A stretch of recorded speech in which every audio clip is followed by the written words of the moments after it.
Netherlands says sorry for its student loans fiasco, but there's a warning it could happen all over again. The government is not expecting a completely trouble-free Christmas. Business confidence plunges in a new survey, but big business is offering some hope. Police are angry after an avalanche alert in the Southern Alps turns into a false alarm. It is annoying because there's a lot of people put their lives at risk getting here quickly. And a fleeting glimpse of a nearly naked constable on video causes embarrassment for police.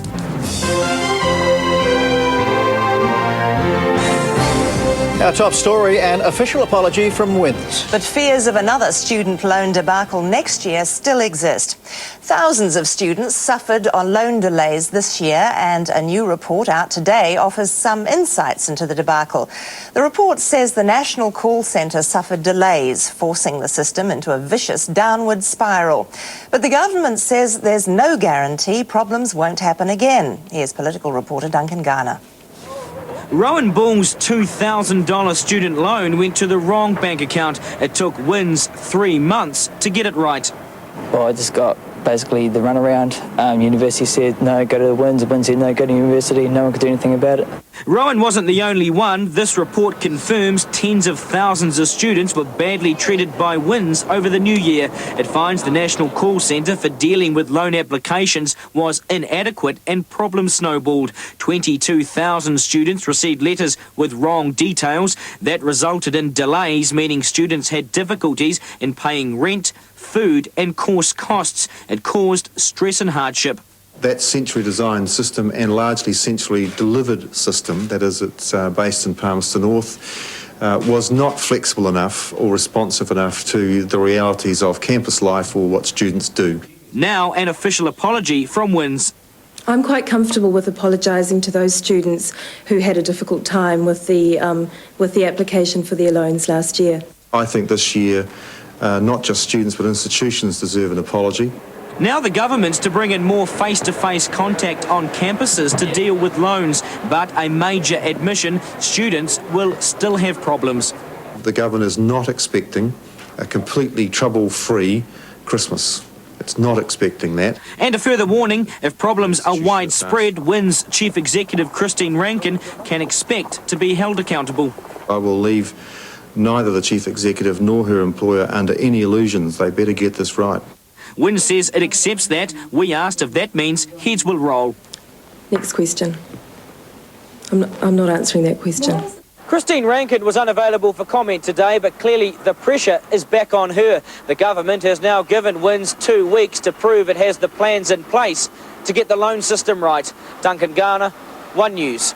WINS says it's confident it's taking the right steps to make sure the problems don't happen again, and it'll use the next 2 weeks to outline its changes. Fiji has taken its first step towards political stability, swearing in a new president, Ratu Josefa Iloilo. But at the same time, the man who destroyed Fijian democracy is warning he's ready to do it again. Michael Holland reports from Suva. I will well and truly serve the people and the Republic of Fiji in the office of President.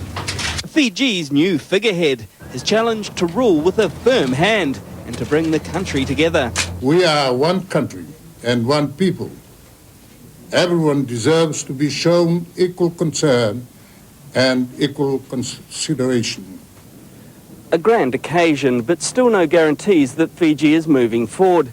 George Spate continues to agitate over the composition of the new government and makes it plain that his nominees must be prominent in the political power base. I don't agree with any Indians getting in. Spate, a late arrival at the swearing-in, stealing some thunder with a mini press conference at the back of the room as the formalities continued, and a blunt message for Mahendra Chaudhry and his insistence that he will regain power. He and all of his advisors should be very careful with pursuing that line, because they're not going to get anywhere. They should accept it. That's a threat. No, it's a fact. And defiance at New Zealand and Australian smart sanctions against Fiji. Smart sanctions from smart asses. It's unfortunate that the effect of the sanctions will be felt more by those who are already having difficulties. Spate says the new government must hear the voice of the Fijian people, the Vanua, or run the risk of another coup. They wanted to shut Fiji down because they don't like something, they can do it. This afternoon at Parliament they laid to rest one of their own, the young rebel shot during a confrontation with the military a fortnight ago. But Fiji's difficulties still far from laid to rest. And within the last hour, the new Fijian government has been named. Michael Holland joins us now live from Suva. Michael, what's the makeup of the new cabinet? Well, Judy, there are 20 cabinet positions, but looking at the list, there is only one woman and no Fiji Indians. Now, the President has said that several Fiji Indians were approached and did actually accept positions, but then withdrew, citing concerns for the safety of their families. And how many Spate supporters have made it in there? Well, they are sprinkled through the line out, a couple in prominent positions, most notably a Minister of Agriculture and also a Minister of Regional Development and Multi-Ethnic Affairs, a couple of junior ministerships as well, but certainly not the majority of supporters that Spate said today he was demanding. And what of the new Prime Minister? Does George Spate approve of him? Well, the new Prime Minister is Lasinia Garasay, who was the Prime Minister sworn in by the military a couple of weeks ago. Now, at the time, Spate said he admired Mr Garasay's business acumen and his standing in the community, but he went on to say that that certainly wasn't a full endorsement of him. Now, we're having trouble finding Mr Spate tonight to find out just exactly what he does think. No doubt he's going over that list with a fine-tooth comb. Thank you, Michael. And listening to the latest from Michael Holland has been political editor Mark Sainsbury. Mark, what's our government's response to the new Fiji regime? Well, I think like everyone, Judy, tonight they're watching, seeing what is developing in Fiji. Phil Goff has just flown to Auckland. He's being briefed at the moment. And the Prime Minister also has been having an extensive briefing. This from her just a few minutes ago. We'll have to take a considered look at what they're saying overnight. Clearly there are Spate supporters in the government. Perhaps Mr Spate doesn't feel he's got enough. How much is enough for Mr Spate when he's got rid of a constitutionally elected government and has his placeman in this one? The Australians are withdrawing their High Commissioner. Would you look at diplomatic moves like that? That's certainly a move that we've signalled as entirely possible. I'll look at it with Mr Goff overnight, and I think you can expect a further response tomorrow. Helen Clark obviously is being a little bit cautious tonight, but I think it is definite that New Zealand government will go along with the Australians as well, and we could expect to see tomorrow the High Commissioner in Fiji withdrawn.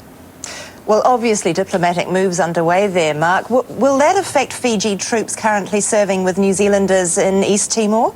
This was one of the issues that they have been looking at up in the Beehive in terms of the sanctions. The situation, though, is that the UN was unlikely to withdraw or to remove the Fijian peacekeepers, which left New Zealand the only option of withdrawing ourselves, and basically the government saying they're not prepared to give up the commitment to East Timor. So in that situation, both our troops and the Fijians will continue to serve alongside each other. Thank you, Mark. Mark Sainsbury, live from Parliament. In other news, there are mixed signals on the economic front tonight. Confidence is at its lowest level in 3 years, but big business is promising some big changes. We'll have more on the job creation plans in a moment, but first to the NZIER's Business Confidence Survey, which has suffered its sharpest quarterly drop in 16 years. Over the last decade, here's how it's tracked. The NZIER survey reached a low point after the mother of all budgets in 1991. And although confidence climbed in following years, the Asian crisis caused another major dip. And this quarter's figure is the worst since that crisis 2 years ago. But there is some good news tonight. Heinz Watties has announced it's expanding its Hastings processing plant. That'll mean another 50 jobs for the Hawke's Bay region. And in Dunedin, Fisher & Paykel is expanding its plant to keep up with demand for its whiteware. Heather Shields reports. Fisher & Paykel can't keep up with demand for its goods. It's even had to expand its Mosgiel plant to increase supply. But while business is booming for them, nationwide business confidence is nearly as low as it was during the Asian crisis 2 years ago, according to a new survey. The key thing that businesses are pointing to is that the profitability is being squeezed between rising costs and very flat prices. And things look like getting worse. 42% of the 800 firms surveyed expecting things to deteriorate by Christmas. Our country location stores are trading reasonably well, but certainly in the major cities, we're finding it's a real challenge out there. But exporting companies tell a different story. Helped by a low dollar, exports are up. We're a $150 million a week exporter, and our focus is global. The global economy is picking up, and our outlook is pretty positive. There's a real danger for us that we get into a self-fulfilling prophecy, that because business confidence is low, people start to get a little bit nervous, they start to pull back on investment, and we create exactly this environment we're trying to avoid. Farmers also enjoying better times. Right now we're enjoying much better commodity prices, helped along a little bit by the exchange rate, and good season, so yes, farmers are positive. So why isn't everyone else more positive? The export and external sectors of the economy have been doing very well, whereas the domestic economy has been slowing up. You've seen some residential building activity slow up, building permits, house sales, and people have been pretty wary. And New Zealand is bucking the world trend. An international business survey shows worldwide business confidence is peaking at its highest in more than 10 years. Many businesses are blaming government changes to our employment and ACC laws for the fall in business confidence. Despite that, some economists are predicting a slightly stronger economy in the future, with job growth and falling unemployment. Heather Shields, One News. The government says it is listening to business concerns with policies like the Employment Relations Bill. I think the message will get through eventually that we're not engaged in some wild lurch to the left at all, that the exporting sector is doing extremely well indeed. You have to ask yourself, why is it that even when the New Zealand economy is doing well, confidence is still dropping? And that can be laid at the door of the government because people aren't happy with their economic direction. Nationals finance spokesman Bill English. But in the meantime, that business survey, coupled with offshore selling pressure, had a marked impact on the Kiwi dollar. And there was big movements on the debt markets. The gap between the two now closed. Police on the Kapiti coast believe a blaze which gutted a big second-hand goods shop was deliberately lit. 70 firefighters battled the fire in the town of Paraparomu late last night. It started at the base of an old bargain barn and could be seen many kilometres away. Firefighters fought well into the night to protect neighbouring premises and the nearby statue of Mary. We basically contained it, stopped it from spreading anywhere else. But our biggest concern, I guess, is the toxic smoke given off by all the stuff that has burned. Those toxic fumes kept 2 schools closed today, but they'll reopen tomorrow. A Southland policeman's in trouble over his starring role in a video competition for World Nude Day. His boss has heard about his nearly naked performance even before the tape was submitted to a Sky TV show. And he's now facing possible disciplinary action for misusing his police car and uniform. John McDermott reports. Gore's Nude Day skit as it went to air on Sky Sports Cafe. Is naked. Just a fleeting glimpse of the controversial constable. We'd love to show you more, but the long arm of the law reached the... Unseen here, the original footage included many more shots of the G-string clan officer with his police car, cap, belt, boots and baton. But police used a search warrant to seize the tape before it went to Sky, today denying it's an abuse of their powers. There would have been embarrassment to our organisation to have a police constable on TV in the various states of undress with a police car and that type of thing. Police still have the original tape. The Gore video makers say the copy they got back had the officer all but edited out. We were obviously disappointed that they'd removed the crucial parts of the movie, as it was. The officer remains on duty in Gore as his fate is decided by an internal and police complaints investigation. He's a grown-up, he's able to make his own decisions, and if he wanted to go out and have some fun, then that's his decision. And if he'd thought about it a little more, perhaps he wouldn't have gone through with it. On the streets of Gore, sympathy for their new star. I think it's the only bit of hilarity we get out of the police force in Gore. Bit of fun won't hurt. Doesn't hurt anyone, does it? I'm told Gore police are embarrassed by the whole situation. It's exposure they could well have done without. John McDermott, One News. And coming up on One News, a counter-attack by the Gisborne lab technician blamed for misread prostate cancer tests. Police anxiety turns to anger as an avalanche alert turns out to be just a training exercise. Boards showing more convictions than the MPs admitted. Mr Tamahiri has been under sustained attack since he came to Parliament, and these latest revelations are further embarrassment for the government, especially after Helen Clark had praised Mr Tamahiri for fronting up to his past. Here's our political editor, Mark Sainsbury. The Prime Minister no doubt found the Book Award finalists more palatable reading than this morning's NBR. It suggests John Tamahiri's full disclosure on his past convictions could have been fuller. While his admissions in Parliament were general... Allegations about DIC were made. I accept those. I don't have a problem.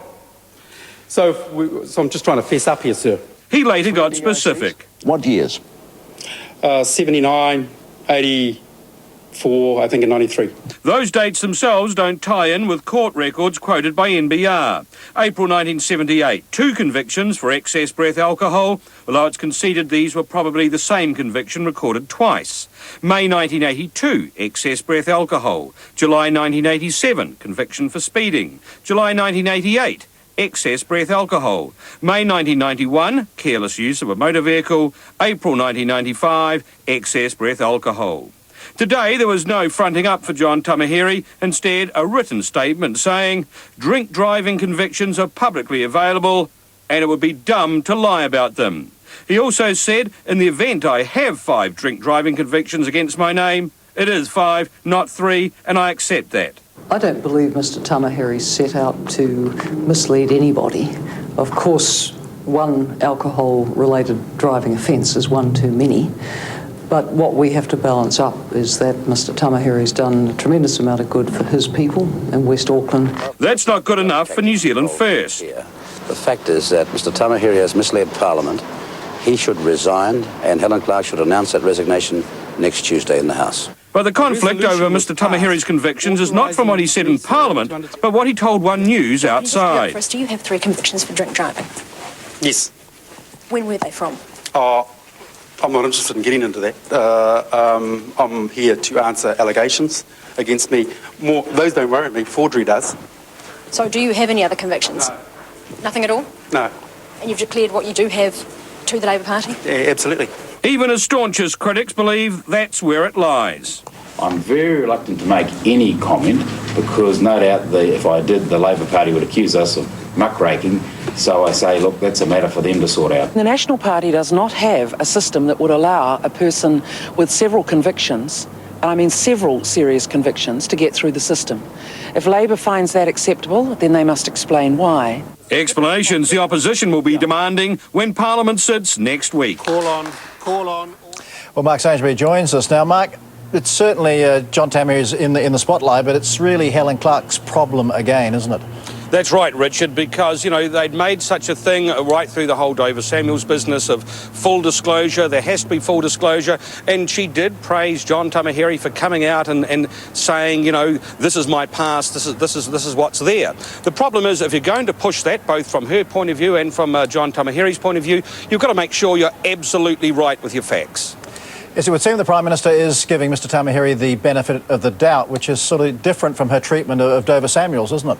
I mean, you heard her in that piece, Richard. She's saying she's accepting what John Tamahiri did was a mistake. The problem, I suppose, they had with Dover Samuels was these things were going to be coming out that, you know, that he hadn't, or they felt that he hadn't declared them. And what was driving that, of course, as well, was the fear that there was going to be more accusations, real or imagined, in the press that was going to destabilise both him and the government. Now, they're waiting for that police report to come out on the Dover Samuels allegations. We know that Dover Samuels is prepared to defend them to the end. In fact, we found out today that he's also retained Peter Williams to represent him should the matter have to go further.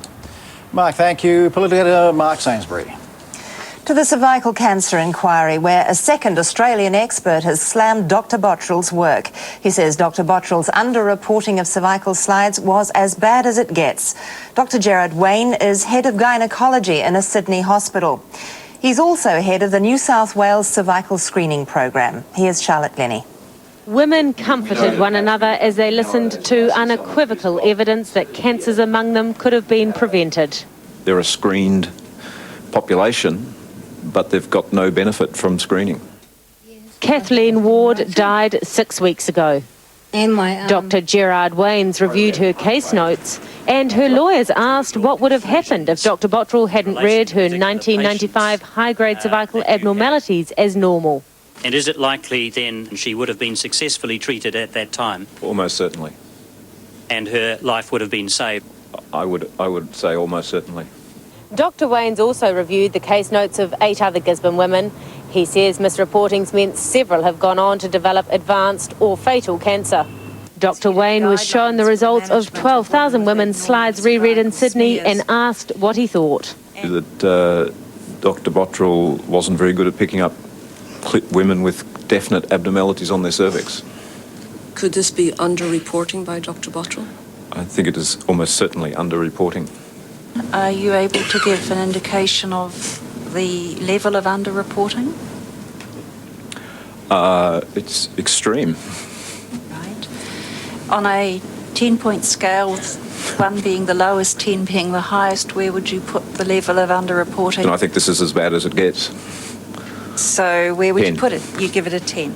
And would you say that was unacceptable? Completely unacceptable. Dr. Wayne also remarked on the number of women with repeated smears misread. The extreme example here of one woman who had 6 pap smears all read incorrectly. I'm not a gambler, but if you work out the statistical likely probability of that happening, it must be extraordinarily rare, almost unbelievable. Dr. Wayne's the second Australian witness to condemn Dr. Bottrell's rate of under-reporting cervical slides. Yesterday, the doctor responsible for rereading the slides also said it was unacceptable. Charlotte Glennie, One News. The inquiry is due to wind up next week, but it's running out of time to hear evidence, so we'll hold a special session tomorrow. Changes are being promised to a stretch of State Highway 1, which has claimed 5 lives in one day. But Transit New Zealand insists the stretch of the Kapiti Coast Highway between Pukirua Bay and Paikakariki isn't dangerous if it's compared with other parts of the country. Heather Shields reports. A stretch of State Highway 1 along the Kapiti Coast, known for its beauty, but more recently its carnage. This length of road just north of Wellington saw 2 people killed last night when their car veered across a road barrier and landed on rocks. Initial fears a third person had been involved in the crash and lost at sea, later unfounded. We've been back again this morning, had another search, there's nothing there, so we're quite satisfied there is no other party there. This followed an earlier accident where 3 elderly people were killed instantly in a collision with a concrete truck on State Highway 1.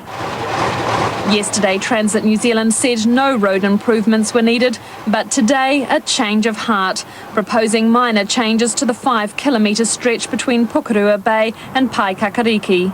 Clearly that means that when we have 2 fatal crashes in one day as we did yesterday, we see it as a time for us to look again at our plan and to respond, and that's really what we've done. The 2-laned highway hugs the coastline with little or no room for overtaking. If transit has its way, it'll stop overtaking altogether, reduce the 100-kilometre speed limit, put permanently lit cat's eyes along the centre line, establish a continuous camera surveillance system and move the footpath to widen the road.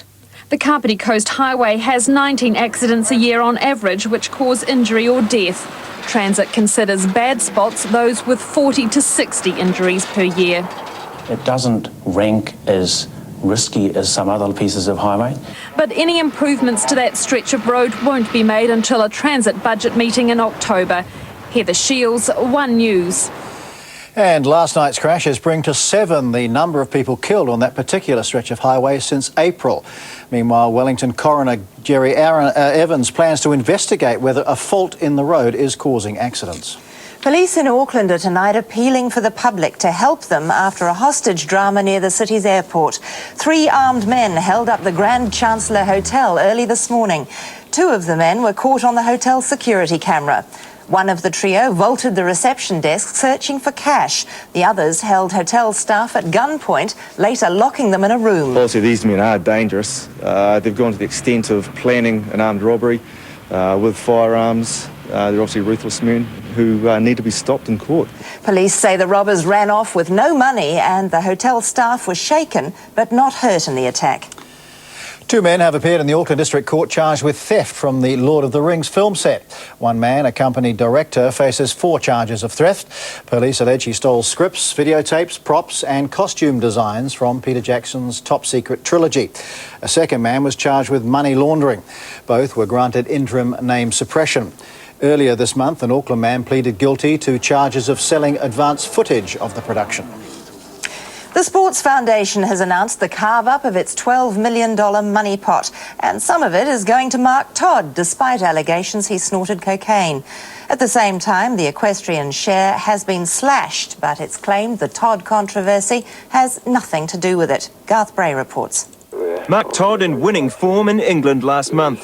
His Olympic prospects are now firmer, with the Sports Foundation awarding Equestrian New Zealand over $500,000 in its funding round. And equestrian bosses still will not hold drug-taking allegations against Todd. Some of that $500,000 will go directly to the double Olympic champion. Well, Mark's funding will be along with all the other individual, what we call elite riders as well. Well, what we look at is the performance of an athlete. That's the principal rule which we go by providing funds. Equestrian isn't the biggest winner, though. Rowing takes top dollar, with cycling and yachting close behind, and other Olympic hopefuls reaping a last-minute dividend. But equestrian funding is down, nearly $750,000 from last year. But the Sports Foundation claims that's because other sports get more funding once the Olympics are over. With the funding we have given to Equestrian Federation doesn't reflect one way or t'other, endorsement or otherwise, for any individual athlete, whoever that athlete may be. One big name missing from the list, the Rugby Union. It's waiving its usual $300,000 request for the first time. It says the sport can stand on its own 2 feet. Garth Bray, One News. And coming up on One News, Middle East peace talks are back on even without their host. Fijians farewell Navy friends and New Zealand as a defence ban takes effect. Korean students remember the price New Zealand paid for their war. And later, fronting up with the weather, a Russian TV presenter raises the temperature.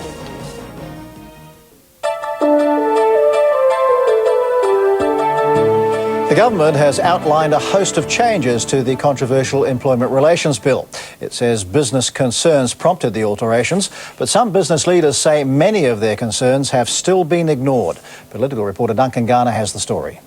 Outselling the changes to the new employment legislation, Margaret Wilson's been listening to business concerns. I think everybody has the right to question legislation. That questioning has meant changes, although the government stresses some are just clarifications. Amongst them, independent contractors will keep their status and won't be forced to be employees. Fixed-term contracts for fixed-term work will continue. Confidential information during bargaining does not always have to be revealed to a union, and if it's commercially sensitive, it can be requested by an independent third party, but not a union. Also, a mediation service will be set up, 42 workers around the country to deal with disputes. What I've been assuring groups as I've been talking around the country for some time is that the government has been listening to their concerns.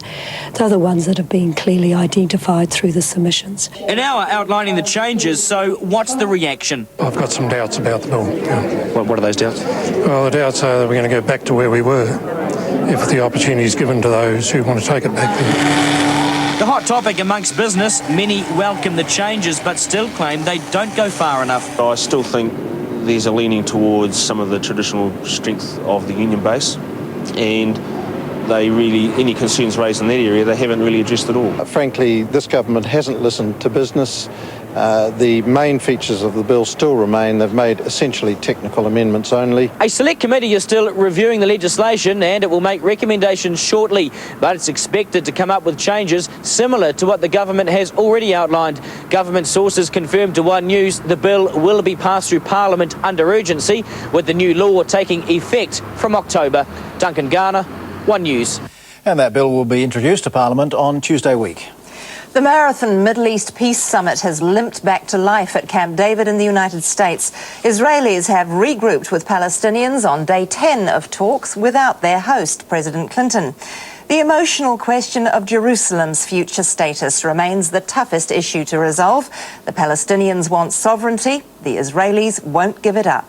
But the White House believes there is still some potential for agreement. President Clinton has left the summit to head to the G8 conference in Japan. Leaders of the world's 7 richest nations and Russia are meeting on the island of Okinawa. Thousands of residents have used the occasion to surround a US military base. They're protesting at America's continued military presence there, a hangover from the Second World War. The first hard evidence tonight that sanctions against Fiji are beginning to bite. Fiji's Reserve Bank is predicting a rapidly shrinking economy, while a ban on defence cooperation means Fiji Defence Force members are heading home.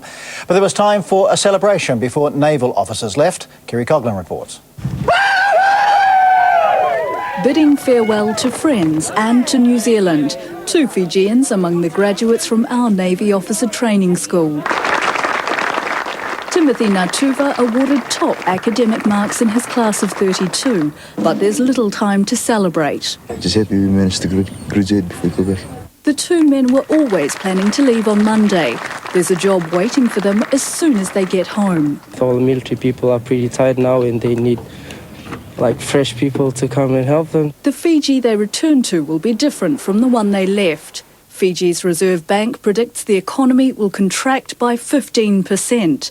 The government will lose more than 150 million Fiji dollars. 20,000 people could lose their jobs. Deposed Prime Minister Mahendra Chaudhry, one of those who has already lost his job. He's not alone. Now there are some 7,000 people who have lost their jobs as of now. Who's going to feed them? And it is the extent of destruction. And almost the total collapse of the economy, which is bothering us. Fiji will rely on men like these to rebuild the island nation. Definitely hope that it might get better after this year if it's possible, but yeah, let's hope it'll get better soon. It's a hope that may be some time from fulfilment. Fiji hasn't even got a new government yet. Kiri Coughlin, One News. And tonight, Fiji's rebel leader George Speight is calling on all Indigenous people of the South Pacific to disrupt the Sydney Olympics. But Aboriginal groups in Sydney organising protests say it's highly unlikely they will hold talks with Speight. Meanwhile, in another troubled Pacific nation, the Solomon Islands, peace talks are underway. Warring militia have met government officials on an Australian Navy ship anchored off the capital, Honiara. The 2 sides from Guadalcanal and Malaita Islands agreed to hold the talks last week, but recent fighting, including the deaths of 5 people at the weekend, had dimmed peace prospects. About 70 people have been killed in clashes since early last year. And later in the news hour, we investigate how other Pacific nations are cashing in on problems in the Solomons and Fiji. That's in Close-Up. A group of Korean students today paid tribute to New Zealand's contribution to their war effort. The students are here to learn English, asked to lay wreaths at the Christchurch Cenotaph. More than 3,000 New Zealand soldiers served in the Korean War and 33 never came home. We were very thankful for the helpness of the New Zealand in the Korean War.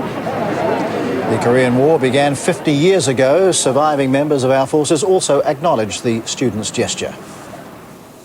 Just ahead, a possible solution to a controversy. It has been suggested by the High Priestess of Morality, Titawhai Harawira, that I should call a by-election. Well, my answer to her is go to hell. Dover Samuels has hired a private investigator to work on the case. Police say their investigation into all the claims should be with the police commissioner within a week. And Duncan Garner joins us now. Duncan, Dover Samuels is making a serious allegation against his leader. What's likely to come of that?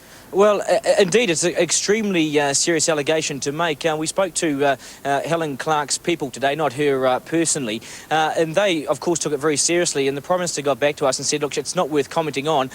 She totally denies any involvement in muckraking or stirring this up. What's going to happen, though, is that Dover Samuels is on his way to Auckland tonight. He'll be at the Labour Party caucus on Tuesday, and he's told us that he's certainly going to put some of his concerns to the Labour Party in that caucus. Could be an extremely explosive caucus. It's certainly one to watch at this stage. A lot of heat and steam in the kitchen at the moment. When are things going to become clear? Well, the police investigation is due out in probably 7 days, although the family of this woman involved say it could be up to 10 days. There's still 3 or 4 more people to interview with the investigation. So that investigation will go to Robbie Robertson, the police commissioner. He, of course, will look at that, probably take legal advice, given the circumstances of it, and then release it. Remember, at this stage, though, these are only complaints and they're not charges. Liz. Political reporter Duncan Garner at Parliament. New Zealand and Singaporean police have cracked a luxury car importing racket. 5 men have been arrested here and in Singapore for shipping stolen vehicles to Australia, New Zealand and Indonesia and passing them off as brand new. John Stewart investigates. These are some of the 62 vehicles seized by Singaporean police this week as they and their New Zealand counterparts swooped on the ring, arresting 5 suspects. Police say the cars were stolen in Malaysia and most are 2 to 3 years old, some of them Mercedes, BMWs and four-wheel drives. The thieves passed them off as new with forged documents as well as resprays, new tyres and altered chassis numbers. The whole process of the crime involved in many countries, so it's quite difficult to track them down. Last Tuesday, Auckland police arrested 2 men in connection with a consignment of 10 stolen vehicles which had been shipped here from Singapore. It's alleged the pair, one of them a 50-year-old New Zealander living in Singapore, had come here to claim the stolen vehicles and sell them on the local market. Well, I was alerted by one of our members who was recently in Singapore and was offered some of these vehicles that are in storage there. So he came back and gave me the details, which I passed on to Customs. So it's no surprise to me that these have been intercepted. Meantime, importers point out stolen imports from Japan remain a huge problem. 43,000 cars were stolen there last year. 3/4 were exported, with hundreds coming to New Zealand. John Stewart, One News. The former press secretary to Conservation Minister Sandra Lee claims she has evidence she was set up by police over a driving incident. Moana Sinclair was stopped while driving the minister's car, but charges were later dismissed in court. She claims transcripts of police radio traffic that night back up her story. Here's Māori Affairs reporter Mihinarangi Forbes. Moana Sinclair leaving the Levin District Court after a judge threw out a charge of driving while forbidden by police. Miss Sinclair was initially stopped for speeding in a ministerial car on State Highway 1 near Foxton. Police say she was told not to drive further because she did not have an upgraded photo licence. Miss Sinclair denies she was told not to drive.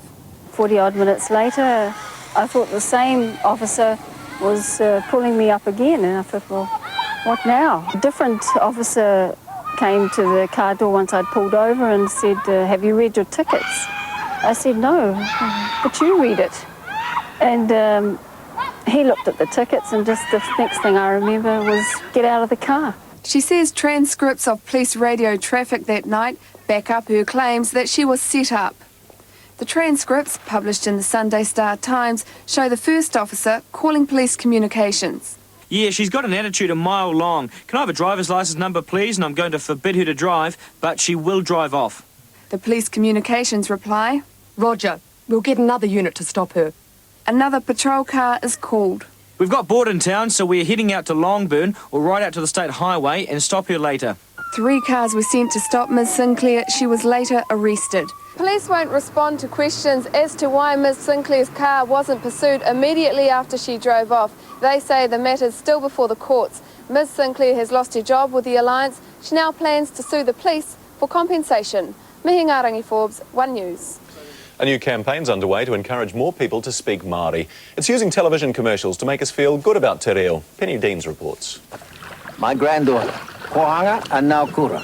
So I say, kia ora. A new ad to persuade more to speak Māori. Get the pie, moko, get the pie. If we get Pākehā more interested in the language, interested enough to learn, Māori, people who have taken on some of the thoughts and attitudes of the majority group, will also think it's worthwhile their learning. It's unclear just how many actually speak Māori. I've heard figures anywhere from 10 to 25%. I think 25% might be stretching it realistically. Yet put us overseas and the language helps make us New Zealanders.